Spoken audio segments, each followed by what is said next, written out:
ओम नमो भगवते वासुदेवाय नमः। प्रेम से बोलिए लक्ष्मी नारायण भगवान की जय हो। प्रिय भक्तजनों, बृहस्पतिवार का व्रत रखने और कथा सुनने से स्त्री पुरुषों की सभी की मनोकामनाएं पूरी होती हैं। इस व्रत से धन संपत्ति की प्राप्ति होती है, निसंतानों को पुत्र की प्राप्ति होती है, परिवार में सुख शांति बनी रहती है। बृहस्पतिवार का व्रत रखकर कथा को जरूर श्रवण करना चाहिए। तो आज मैं आपको श्रवण कराने जा रही हूँ भगवान बृहस्पति देव की व्रत कथा। आप इस व्रत कथा को पूरा अवश्य सुनिए। भगवान लक्ष्मी नारायण के चरणों का ध्यान करते हुए रसपान करते हैं बृहस्पतिवार व्रत कथा। प्राचीन समय में आर्यव्रत में दिग्विजय नामक एक राजा था। राजा दिग्विजय अपनी प्रजा के सुख दुख का बहुत ध्यान रखता। राजा के महल से कोई निर्धन खाली हाथ नहीं जाता। वह प्रतिदिन भगवान बृहस्पति देव की पूजा करने के लिए मंदिर में जाया करता। हर बृहस्पतिवार को राजा भगवान बृहस्पति देव का व्रत रखता। भगवान बृहस्पति देव की पूजा अर्चना के बाद व्रत की कथा सुनता। एक ही समय भोजन करता। लेकिन रानी राजा की पूजा पाठ और व्रत को बिल्कुल भी पसंद ना करती। राजा ने कई बार समझाया, लेकिन रानी के व्यवहार में कोई बदलाव नहीं आया। रानी कभी भी निर्धन को अन्न वस्त्र आदि दान नहीं देती। इतना ही नहीं, वह राजा को भी व्रत रखने, निर्धनों को धन वस्त्र आदि दान देने के लिए मना करती। एक बार जंगल के कुछ हिंसक जानवरों ने राजा दिग्विजय के नगर में घुसकर लोगों को मारना शुरू कर दिया। प्रजा ने जब राजा दिग्विजय से जंगली जानवरों के उत्पात की बात कही तो वह स्वयं उनके शिकार के लिए गया। राजा दिग्विजय शिकार पर गया हुआ था। रानी महल में प्रसन्नता पूर्वक झूला झूल रही थी। उस दिन भगवान बृहस्पति देव अपना रूप परिवर्तित करके निर्धन भिक्षुक के रूप में महल के द्वार पर पहुंचे। बृहस्पति देव ने रानी से भिक्षा मांगी तो रानी क्रोधित स्वर में बोली, हे भिक्षुक, सुबह से भिक्षा देते देते तो मैं परेशान हो गई हूँ। अभी मुझे महल के बहुत काम करने हैं। महल के कामों से अवकाश मिले तो मैं तुम्हें कुछ भिक्षा दूं। बृहस्पति देव ने कहा, हे देवी, भिक्षा देने में भला कितना समय लगता है? तुम भिक्षा देकर भी महल के कामों को पूरा कर सकती हो। भिक्षुक के वचन सुनकर रानी ने क्रोधित होकर कहा, लोगों को दान देने के लिए तो मेरे पति ही बहुत है। वे हर समय भिक्षुकों को अन्न वस्त्र धन आदि दान देते हैं। उनके इस तरह दान देने से मैं बहुत तंग आ चुकी हूँ। इससे तो अच्छा हो हमारा सारा धन समाप्त हो जाए, ताकि प्रतिदिन दान देने के कष्ट से मुक्ति मिले। रानी की बात सुनकर भगवान मन ही मन मुस्कुराते हुए बोले, हे रानी, भगवान तुम्हारी ये इच्छा अवश्य पूरी करेंगे। तुम इस समस्या से छुटकारा पाना चाहती हो तो बृहस्पतिवार को सुबह सूर्योदय से पहले मत उठना। सूर्य की तेज धूप निकल आए तभी उठना। पूरे महल को गोबर से लीप कर सिर से पांव तक स्नान करना। अपने लंबे बालों को अवश्य धोना। राजा से कहना वह बृहस्पतिवार को हजामत अवश्य बनाए। राजा को भोजन में मांस मदिरा अवश्य देना। निरंतर 7 बृहस्पतिवार करने से तुम्हें धन की मुसीबत से मुक्ति मिल जाएगी। इतना कहकर भिक्षुक का रूप धारण किए भगवान बृहस्पति देव कुछ दूर चलकर अदृश्य हो गए।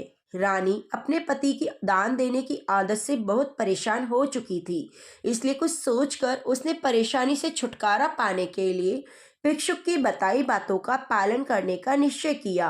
राजा ने रानी को ऐसा ना करने के लिए कहा, लेकिन रानी तो अपनी जिद पर ही अड़ी रही। उसने राजा को धमकी दी, यदि तुमने मेरी कथा अनुसार काम नहीं किया तो मैं महल छोड़कर चली जाऊंगी। रानी की इस बात से राजा बहुत डर गया, क्योंकि रानी की महल छोड़ देने से पूरे राज्य में बदनामी हो सकती थी। विवश हो राजा को रानी की बात स्वीकार करनी पड़ी। 3 बृहस्पतिवार के बाद उसे कुछ करने की जरूरत नहीं पड़ी, क्योंकि तीसरे बृहस्पतिवार को ही सारा धन समाप्त हो गया। राजा का अन्न भंडार खाली हो गया। दूसरों को अन्न वस्त्र दान देने वाला राजा खुद अन्न के अभाव में भूखा मरने लगा। उस समय राजा ने अपनी रानी से कहा, रानी, अब मैं इस नगर में नहीं रह सकता। यहाँ तो हम किसी से भिक्षा भी नहीं मांग सकते। इससे हम अपमानित होंगे। मैं अब परदेश जा रहा हूँ। वहाँ कोई काम धंधा करूँगा। शायद हमारे भाग्य बदल जाएं। यह कहकर रानी को महल में छोड़कर राजा धन धन कमाने प्रदेश चला गया। प्रदेश में उसने जंगल से लकड़ी काट कर लाने और नगर में बेचने का काम शुरू किया। इधर रानी को कई कई दिन तक खाने को नहीं मिलता, अतः रानी अपने अच्छे दिनों की याद करके आंसू बहाती रहती। एक दिन रानी ने भूख से परेशान होकर अपनी दासी से कहा, हे दासी, समीप के नगर में मेरी बहन रहती है, वह बहुत धनवान है। तू उसके पास जा, वहां से 5 सेर अनाज ले आ। उस अनाज से कुछ दिन तो पेट भरेगा, उसके बाद कहीं मेहनत मजदूरी करके काम चलाएंगे। रानी की बात सुनकर दासी चल पड़ी। जब दासी रानी के बहन के पास पहुंची तो वह भगवान बृहस्पति देव की पूजा अर्चना कर रही थी। दासी ने 5 सेर अनाज मांगा, लेकिन पूजा में व्यस्त बहन ने उसकी बात पर ध्यान नहीं दिया। दासी कुछ देर वहां बैठकर खाली हाथ महल में लौट आई। उसने रानी से आकर कहा, हे रानी, तुम्हारी बहन तो बहुत बड़ी अभिमानी है। अधिक धन होने के कारण वह किसी की सुनती भी नहीं। मेरी बात का भी उसने कोई उत्तर नहीं दिया, बस पूजा पाठ ही करती रही। आखिर मुझे खाली हाथ ही लौटना पड़ा। रानी ने उदास मन से कहा, दासी, जब बुरे दिन आते हैं तो कोई सहायता नहीं करता, अपने भी मुंह मोड़ लेते हैं। ये सब हमारे भाग्य का दोष है। उधर पूजा पाठ के बाद रानी की बहन ने जब दासी की ओर देखा कि वह वहां से जा चुकी थी, बहन ने सोचा, अवश्य मेरी बहन पर कोई विपत्ति आ पड़ी है, तभी तो उसने दासी को भेजकर 5 सेर अनाज मंगवाया है। यह सोचकर वह एक घोड़ा गाड़ी पर सवार हो रानी से मिलने चल पड़ी। रानी के महल में पहुंचकर उसने कहा, बहन, मुझे क्षमा करना। जब तुम्हारी दासी आई थी उस समय मैं बृहस्पति देव की पूजा कर रही थी, इसलिए पूरी व्रत कथा सुने बिना मैं उठ नहीं सकती थी। भगवान विष्णु का पूजन समाप्त करके जब मैं उठी तो तुम्हारी दासी वहां से लौट आई। रानी ने बहन को सारी दुख भरी कहानी सुनाकर कहा, मैंने दासी को 5 सेर अनाज लाने के लिए भेजा था। बहन ने रानी की कहानी सुनकर कहा, बहन, मैं बृहस्पतिवार का व्रत रखकर भगवान बृहस्पति देव की पूजा करती हूँ। भगवान बृहस्पति देव सबका कल्याण करते हैं। तुम भी भगवान बृहस्पति देव का स्मरण करके अपने महल के किसी कक्ष में जाकर देखो, शायद कहीं अनाज रखा मिल जाए। बहन की बात सुनकर रानी ने मन में सोचा, उसकी धनवान बहन अवश्य ही उसका उपहास कर रही है। लेकिन भगवान बृहस्पति देव का नाम लेकर वह महल के एक कक्ष में गई। उस कक्ष के अंधेरे कोने में एक घड़ा रखा हुआ था। रानी ने उसमें हाथ डालकर टटोला तो सचमुच उस घड़े में अनाज भरा हुआ था।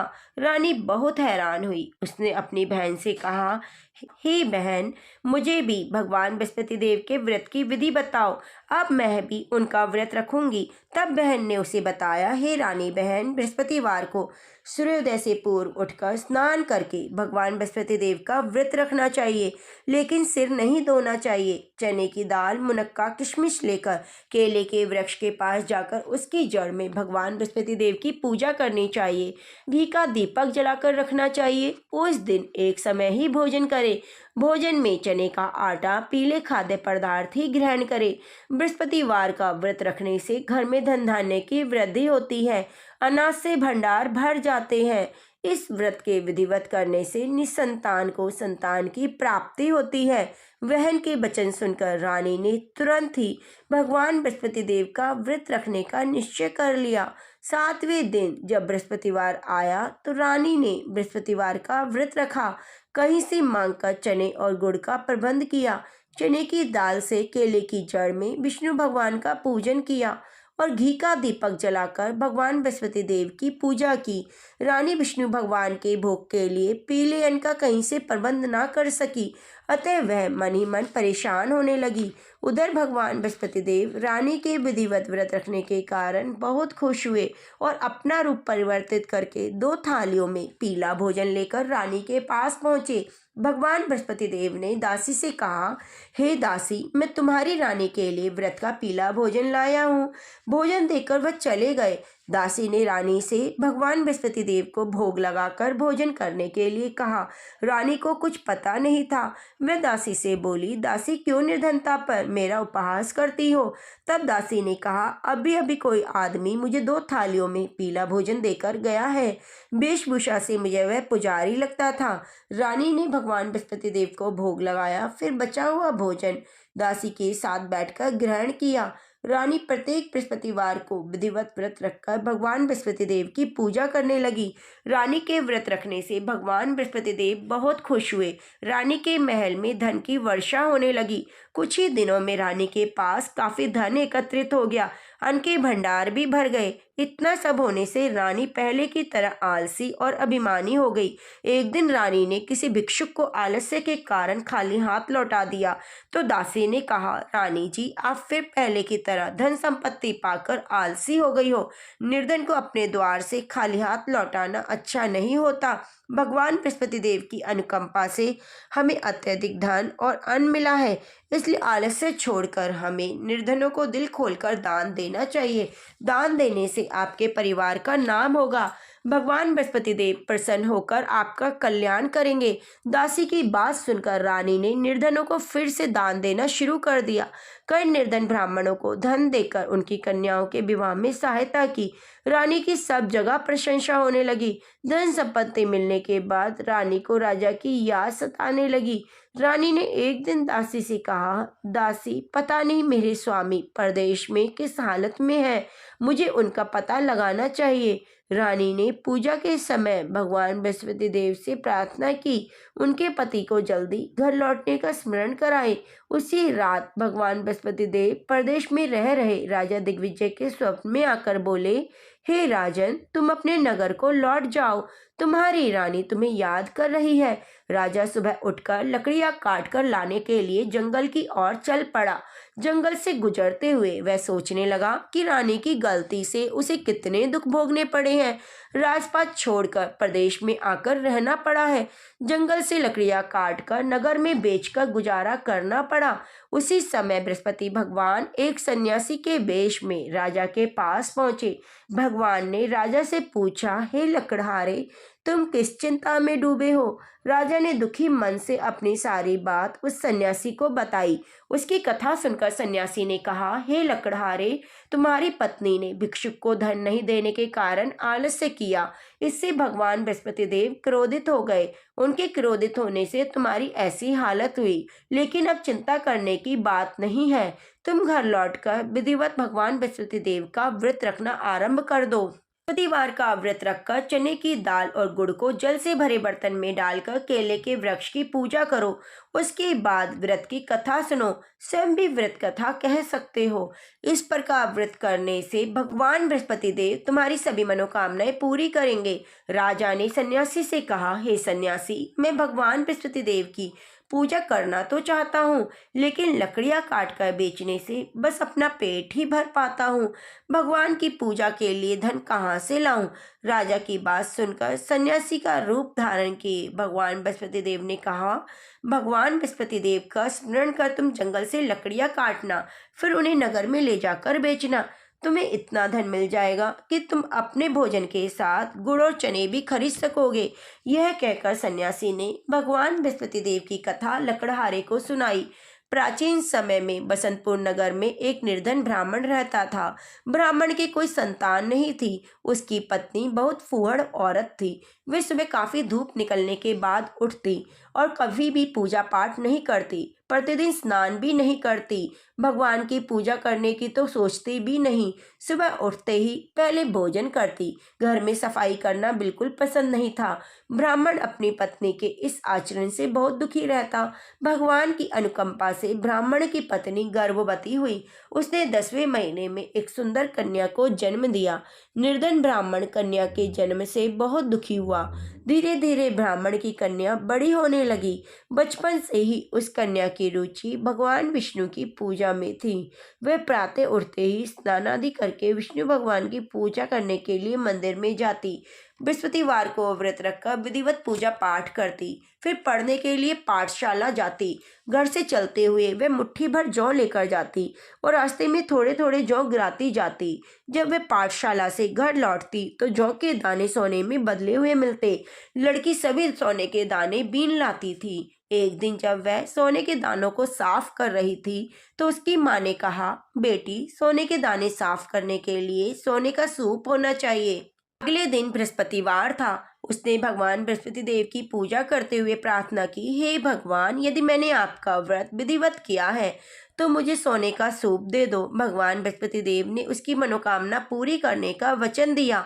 पाठशाला से लौटते समय उसे रास्ते में एक सोने का सूप पड़ा हुआ मिला।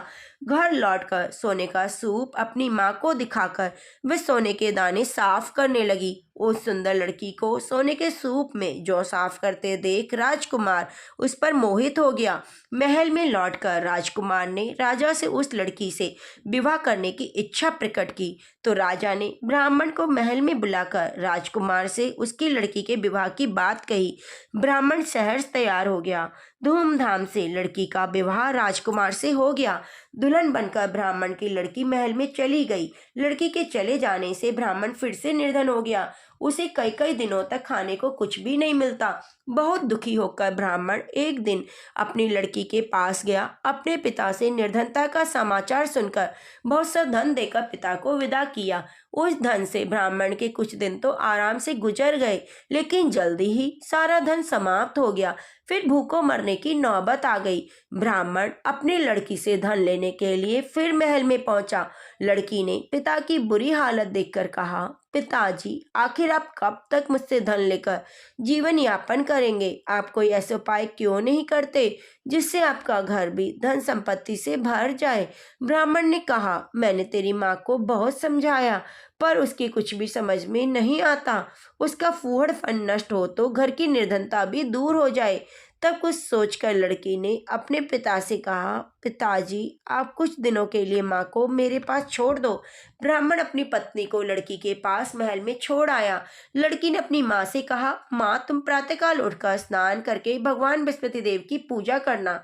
पूजा करने से तुम्हारी निर्धनता दूर हो जाएगी। लेकिन माँ ने उसकी बात नहीं मानी। तब क्रोधित होकर लड़की ने माँ को एक कक्ष में बंद कर दिया। सूर्योदय के समय माँ को उठाकर जबरदस्ती स्नान कराया। फिर मंदिर में ले जाकर भगवान बृहस्पति देव की पूजा कराई। कुछ दिनों तक ऐसा करने से लड़की की माँ की बुद्धि में परिवर्तन हुआ। वे स्वयं बृहस्पतिवार का व्रत रखने लगी। व्रत रखने से ब्राह्मण के घर में भगवान विष्णु की अनुकंपा से धन की वर्षा होने लगी। दोनों पति पत्नी धन धान्य पाकर आनंद पूर्वक जीवन यापन करते हुए विष्णु धाम को चले गए।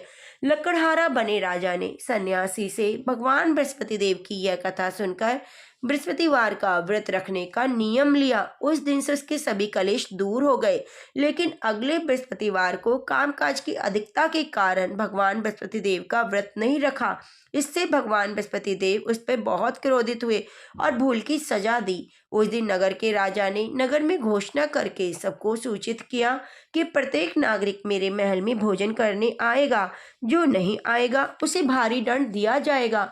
लकड़हारा बने राजा ने उस नगर के राजा की घोषणा तो सुनी, लेकिन जंगल से लकड़ी काट कर लाने और बेचने में देर हो जाने के कारण वे समय पर भोजन करने नहीं जा सका। अतः राजा के सैनिक लकड़हारे को पकड़कर महल में ले गए। राजा ने उसे महल में एक कक्ष में बिठाकर भोजन कराया। उस कक्ष में एक खूंटी पर रानी का सोने का हार लटका हुआ था। लकड़हारा अकेला उस कक्ष में भोजन कर रहा था।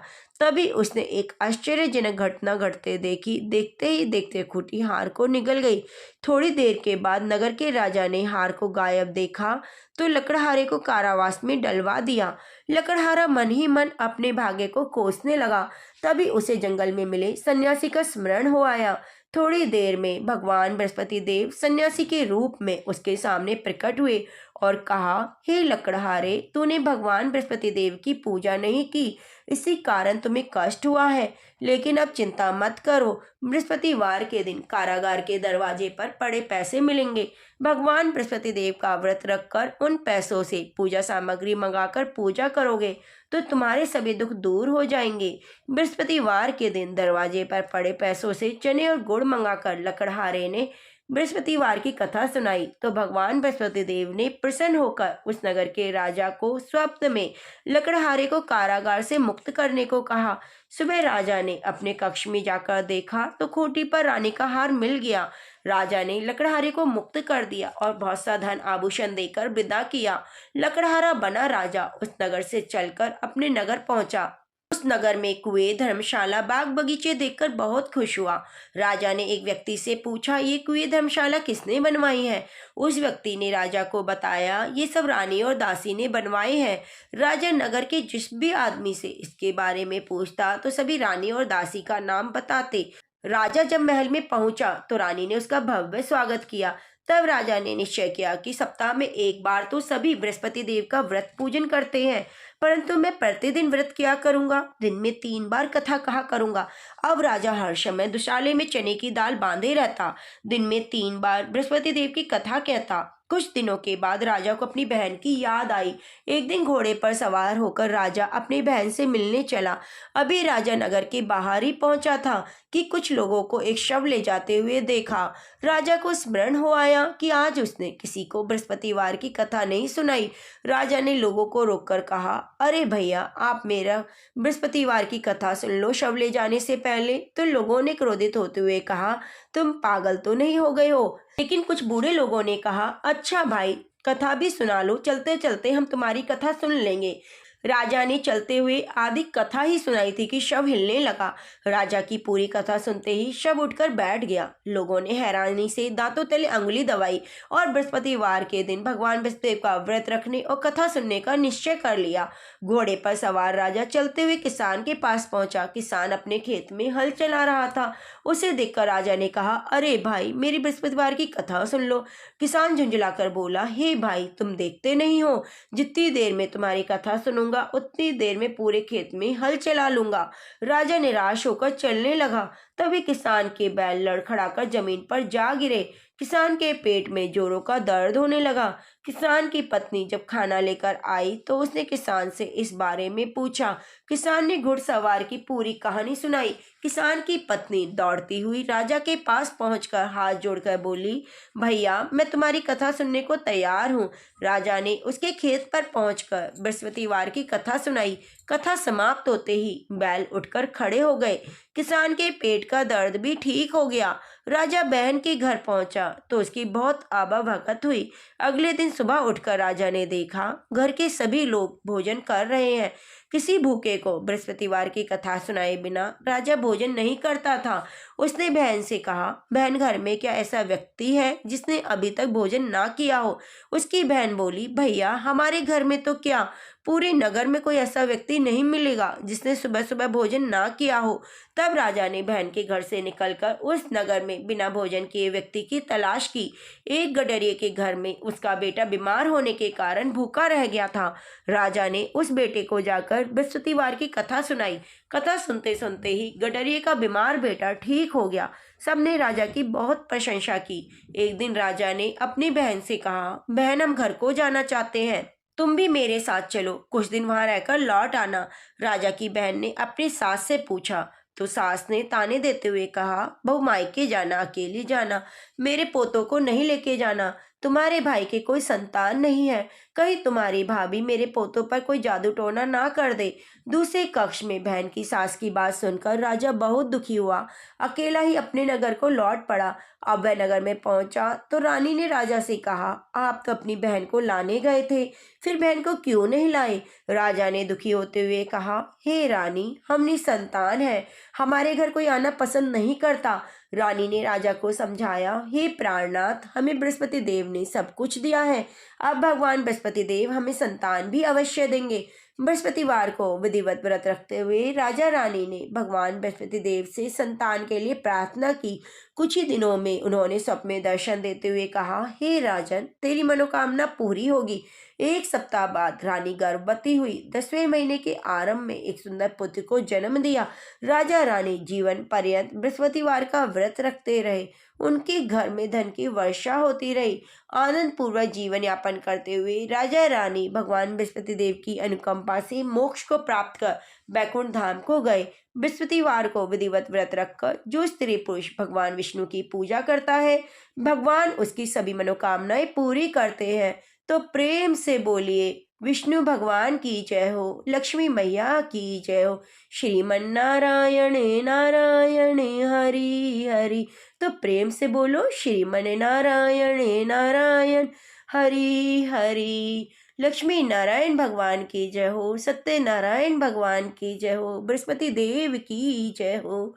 प्रिय भक्तजनों, अब श्रवण करते हैं बृहस्पति देव की आरती।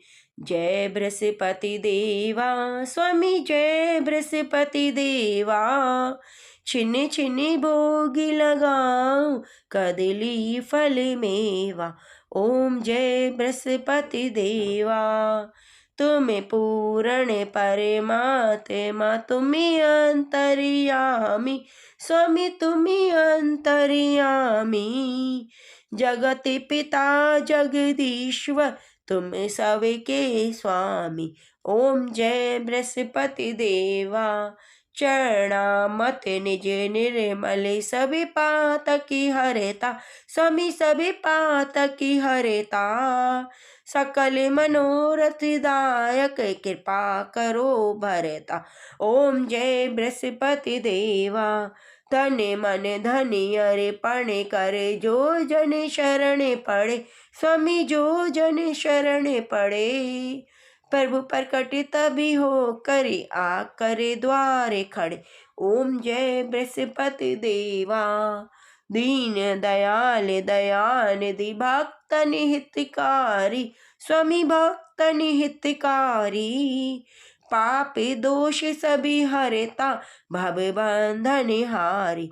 ओम जय बृहस्पति देवा। सकल मनोरथ दायक, सब संशय हारी स्वामी, सब संशय हारी, विषय विकारी मिटाओ संतन सुखकारी। ओम जय बृहस्पति देवा। जो कोई आरती तेरी प्रेम सहित गावे स्वामी, प्रेम सहित गावे, जेठानंदी आनंद कर सो निश्चय फल पावे। ओम जय बृहस्पति देवा। सब बोलो विष्णु भगवान की जय हो, बृहस्पति देव की जय हो। शांतिकारं भुजंगशयनं पद्मनाभं सुरेशं, विश्वधारं गगन सदृशं मेघवर्णं शुभांगं, लक्ष्मीकान्तं कमलनयनं योगविद्यानिगम्यं, वंदे विष्णुं भवभयहरणं सर्वलोकैकनाथं। प्रिय भक्तजनों, आप सभी पर भगवान बृहस्पति देव विष्णु भगवान की कृपा बनी रहे। आप हमारे चैनल को सब्सक्राइब करके बगल में बनी घंटी को दबाना ना भूलें। वीडियो को लाइक करके कमेंट बॉक्स में ओम लक्ष्मी नारायण जरूर लिखिए। मिलते हैं अगली कथा कहानियों के साथ, तब तक के लिए नमस्कार।